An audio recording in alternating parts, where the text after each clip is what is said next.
Coming up with a character is easy, but writing a character arc is tricky. There are so many things to think of, from how they will change to the way their growth affects those around them.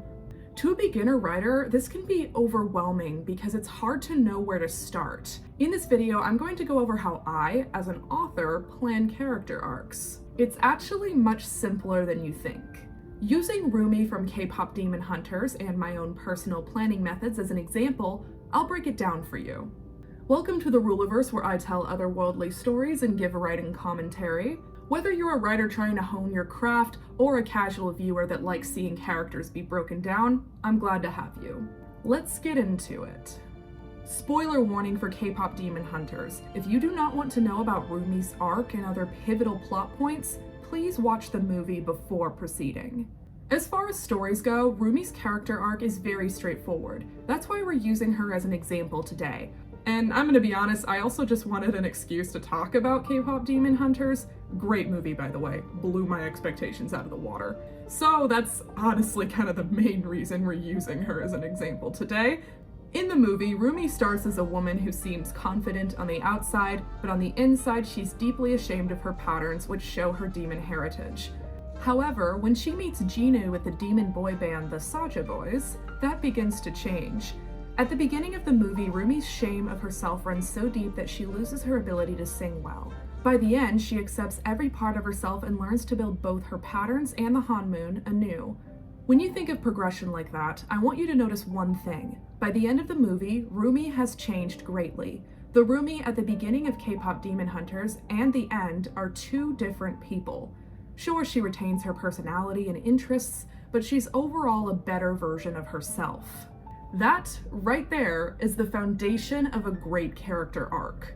You should be able to look at a character at the beginning and end of a story and see massive differences. If you're planning a character's growth, that is definitely what you want to start with.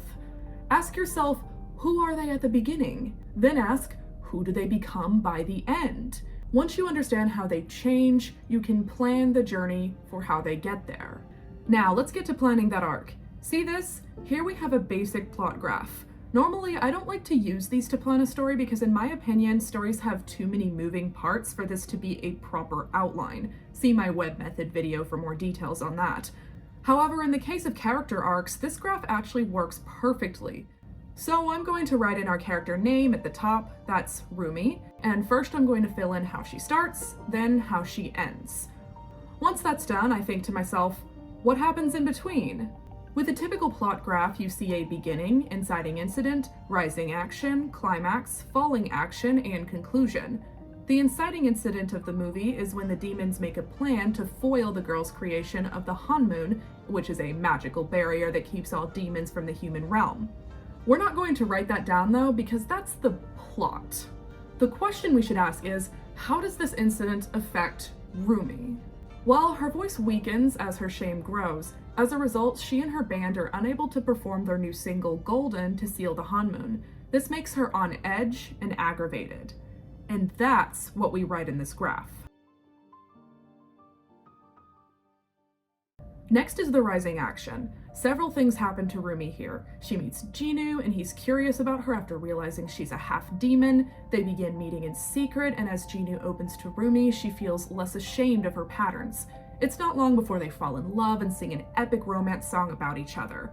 Meanwhile, her best friends have noticed that something is off, but Rumi's too terrified to tell them the truth. Conflict builds between the three of them. So in this spot, I'm going to write, learns to open up, at least to Jinu she does.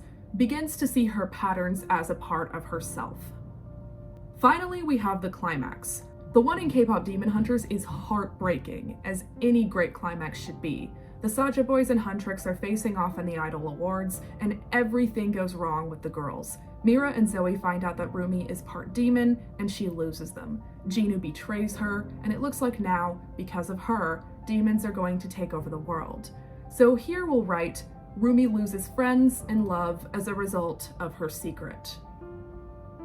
In the falling action, Rumi confronts her mentor, the source of her shame, as the Saja Boys perform a concert that will seal Guima, the demon lord's, hold on the world. Celine, Rumi's mentor, wants to do what they've always done, hide her patterns. She talks as if Rumi has some disease that needs to be cured, and Rumi has had enough. Through Jinu, she has learned that her patterns are controlled by her emotional state, and if she embraces them, she can turn them into a strength, not a weakness. At least that's what I saw was implied in the movie. I must admit the pacing with this part was a little bit rushed. Let's write, confronts mentor, realizes she can use her patterns as a strength. In the end, Rumi ends up confronting the Saja boys, and of course her girlfriends join her, realizing that she's not dangerous. Instead, her nature is a strength that they use to banish the darkness, of course. Together, they send the Demon Lord back to where he belongs, and Rumi's love interest sacrifices himself for them to succeed. We end with the girls rebuilding the Hanmoon better than it was before, and Rumi is now confident, self-assured, and no longer has to hide who she really is. It's a very basic story, but that's why it's a good example for writing character arcs. If you follow these steps, asking who you want a character to be at the beginning and end, and then creating a plot graph, you are guaranteed to create a good character arc. It is important to note, though, that not all characters need to change for them to be considered good. Take the Saja boys, for example, excluding Jinu, of course.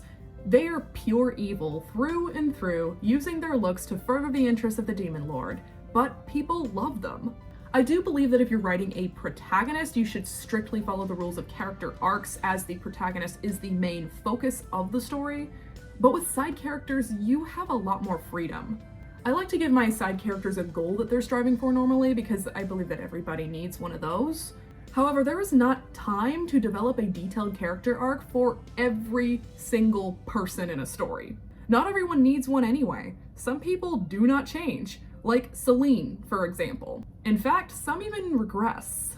Yes, that's right. Not every character has to end a story better than they were before. They could also go backwards.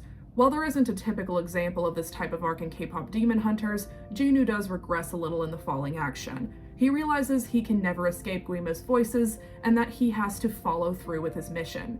Again, though, this is not a typical example of character regression, as he does do the right thing in the end, but if you want to write a character who doesn't improve, but instead regresses, just follow the same plot graph structure, but then make them get worse with every scene, not better. Syncing a character's actions with the plot ensures that no matter what kind of arc you're writing, it will feel natural. And that does it for my little lesson on character arcs today. If you made it to the end of this video, I really appreciate it. Go ahead and like, subscribe, and let me know if there's any TV show or movie you'd like me to cover next. I actually really like mixing my love of TV shows with my love of writing, and I cannot wait to do more. With that, I hope I've inspired you, and I'll see you in the next one.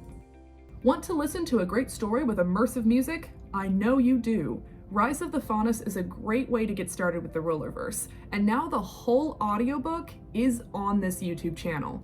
You're welcome. The link will be in the description.